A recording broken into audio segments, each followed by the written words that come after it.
জীবনে কিছু কিছু ঋণ শোধ হবার নয়, শোধ করার নয়। বাপ মা ভাই বোন, যারা বড় ভাই বোন আছে, বাবা মা আছে, এদের ঋণ শোধ করার যোগ্য নয়। কারণ এরা জীবনে প্রত্যেকটা ধাপে খাওয়াইছে, পড়াইছে, বড় করছে। এই যে খাওয়ানো, পড়ানো, বড় করা, এটার সাথে অর্থের সাথে সম্পর্ক না, এটা সময়ের সাথে সম্পর্ক। কারণ পৃথিবীতে সবচেয়ে দামি জিনিস হচ্ছে সময়।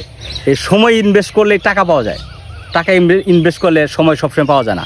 হয়তো অন্যজনের সময়টা আপনি কিনে নিতে পারেন, বাট নিজের সময়টা তো বাড়ানো যায় না।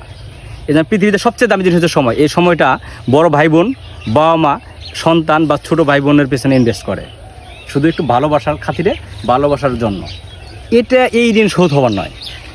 আমরা একটা বড় হয়ে টাকা ইনকাম করে হয়তো টাকাটা শোধ করা যেতে পারে, কিন্তু ঋণ শোধ করা সম্ভব না। কারণ তাদের জীবনের শ্রেষ্ঠ সময়, শ্রেষ্ঠ ভালো লাগা খারাপ লাগার বিষয়গুলা এই ছোটো ভাই বোন বা সন্তানকে দিয়েছে।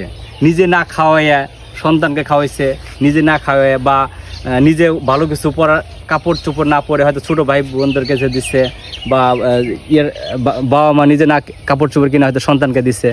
এই যে সময়, একটা সময় তাদের সকালাত ছিল, সকালাতকে মাটি করে ছোটোদেরকে দিচ্ছে, এই ঋণ শোধ হবার নয়। টাকার ঋণ হয়তো শোধ করা সম্ভব, বাট বাপ মা, বড় ভাই বোন, এদের ঋণ কোনদিন শোধ করা সম্ভব হয় না।